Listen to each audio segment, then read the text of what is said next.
Hi.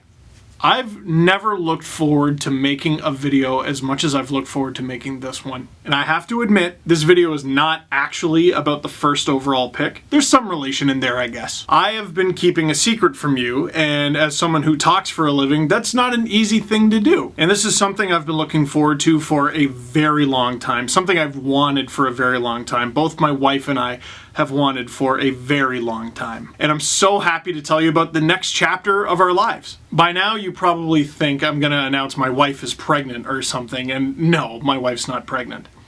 Everybody, meet our son, Leo. No, for real, this is my kid. Hi, Leo. Hi. Oh my goodness, does that say? Yes, we actually, we're that extra. We did that. She did that. I just, my wife ordered it like as soon as we found out. But we've been keeping it secret that we were expecting little Leo. Hey, little Leo.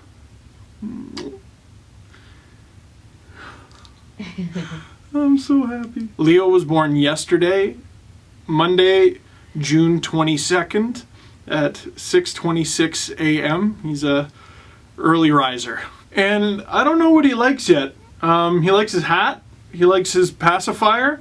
I don't know if he likes the jersey. We just put it on him for the first time. It's a little big. He weighed 7 pounds flat, and he couldn't wait to see the world. He was due July 7th, 2020, so 7/7/2020, and he came just a couple weeks early, but still full term and totally healthy. Aren't you, little guy?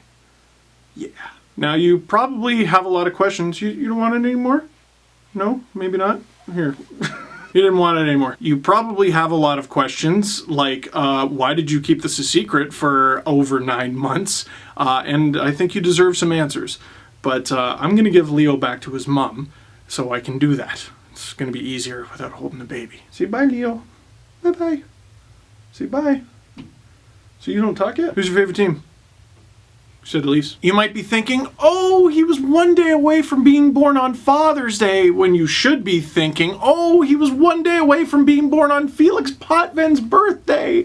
Almost. From the moment we found out my wife was pregnant, from long before the moment we found out she was pregnant, we decided we weren't going to do any sort of pregnancy announcement. We're not going to do a gender reveal. We're not going to do any of that. I'll give you an idea why. We decided to try and have a baby, I would say the same week the Leafs won the draft lottery and got the first overall pick in 2016. Listen, we were really happy. And we were hoping that our new baby would join us right around the time that Brian Boyle became a Leaf. Remember that? And you might be thinking, wow, that was over 4 years ago. Yeah. It was. As it turns out, babies don't show up in your life whenever you want them to. And sometimes it takes a really long time. And you can't go anywhere and find out, well, how long is it going to take? Is it going to take, 1 month? Is it going to take 1 year? Is it going to take 5? Is it going to take forever? You don't know. And the past few years have been really hard on us. We talked about, on the podcast, we talked about me going to therapy. That was basically, what started it. It was an extremely difficult time in our lives, and we struggled for a really long time.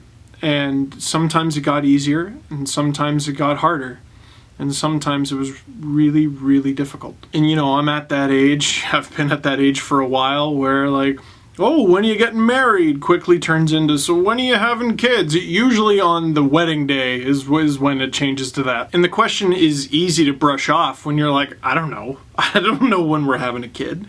And then you actually try to have a kid and you realize you genuinely don't know. You don't know the answer. And I love you guys. I love you guys. And I share a lot with you guys on this channel, on the podcast. I'm an open book. But this, we had to keep to ourselves. This was our own struggle. We didn't want anyone else to know. And some people knew. Adam and Jesse knew, and we had people to talk to. But even our friends, our closest friends, it took a long time to open up about it. And you see so many of your friends move on to the next chapter of their lives, and you love these people and you're happy for them, but you just want it to be you so bad. So listen, I'll get off my soapbox and tell you some happier details. All I'll say is this.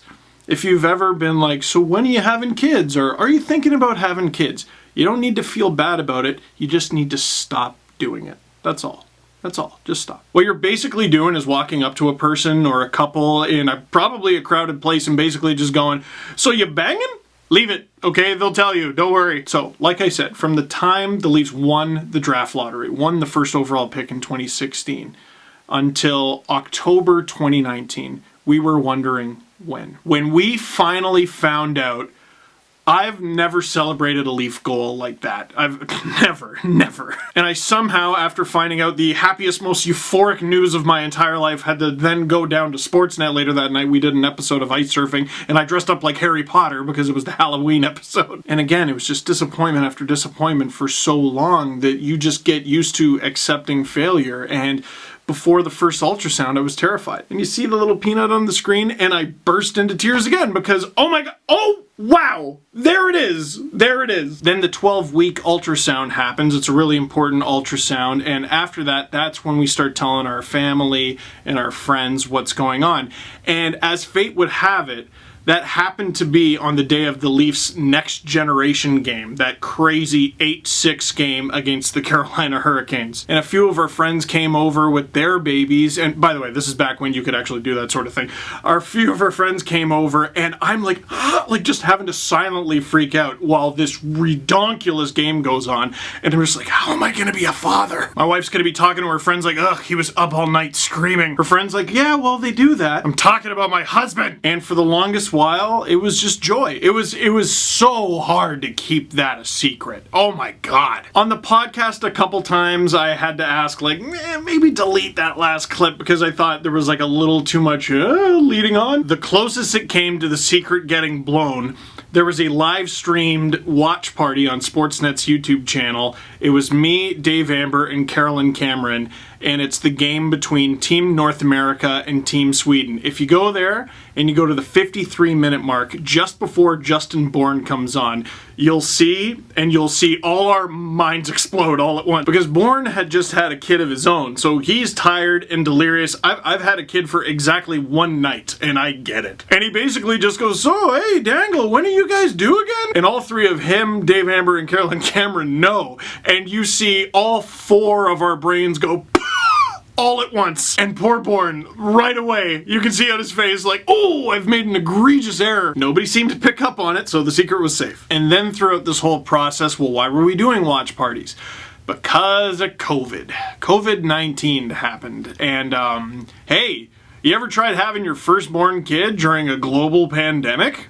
It's a little stressful. You know, that thing that requires you to go to the doctor and hospital a lot? It's fun. Real fun. And there was a long while with all the restrictions and everything. I didn't even know if I was going to get to be in the hospital for the birth of my first child. Like, I heard all these stories. The night I was born, there was an ice storm. Dad had to go outside and scrape off the car, and my whole family's waiting there, and my Nona's walking up and down the line, and my relatives handing out oranges. Because Nona. Well, no one else in my family was allowed to go, and the scraping off the car part, we weren't even sure I'd be allowed to go to the car more than once. Like I said, the baby was due at the end of the first week of July, which under normal circumstances would be perfect for the hockey calendar. Are you kidding me? That's awesome. And COVID's just like, yeah, it would have been. And part of the reason I've uploaded so few videos to this channel over the past few weeks, besides the fact that there hasn't been any hockey for several months, is I was redoubling my efforts, doubling and tripling them, trying to get videos to put in the vault for Sportsnet so that we could upload them while I take a few weeks off to enjoy, you know, my newborn kid. Robert Malloy, shout out Robert Malloy, helped me do some prep for 7 videos I was going to put in the vault for this channel. But because Leo decided to show up a few weeks early, I never got around to them. So Robert, I'm going to do those, just not yet. And then early Monday morning, it's a boy! Didn't want to do this big gender reveal. We didn't even want to know. Everyone I've ever spoken to who found out was like, oh yeah, you know, it's kind of cool. Everyone I've ever spoken to who chose to have a surprise was like, do it! It is the single greatest moment of your life! And you're like, okay, I will. They're passionate about it. And we had a few names out, and Leo. No, my firstborn son Leo is not named after Leo Komarov. Although he did enter the equation. We tried to go through these lists of names and nothing really came up. We saw Leo and we thought of Leo and we're like, oh, that could work. And it started to grow on us. And we had one of those conversations, again, just trying to find a list of names. And my wife jokingly was like, what are all the first names of all the Leafs? You could go Frederick, you could go Austin, but like half of Ontario is going to be named Austin in a few years. And the further we went down the roster, I'm like, there's Leo. In my Italian side of the family, they come from Monteleone in Italy. It just felt right, so we picked Leo. There it is, the short version of the story. But here's all you need to know. I'm a dad. I'm a dad! I'm a dad! I'm a dad! I'm a dad. Oh, it's weird. We'll be recording a podcast telling a bit of a longer version of the story real soon. And then after that, hopefully understandably, on this channel, on the podcast channel, I'm going to disappear for a little bit because I want to spend some time with my son. So that's my story. And the Victory Puppies have not met Leo yet, but when they do, don't worry, I'll show you. Thanks for watching. What's that? Hey? Who's that? Okay, there's yours, Iggy. Charlie, what's this? Hey?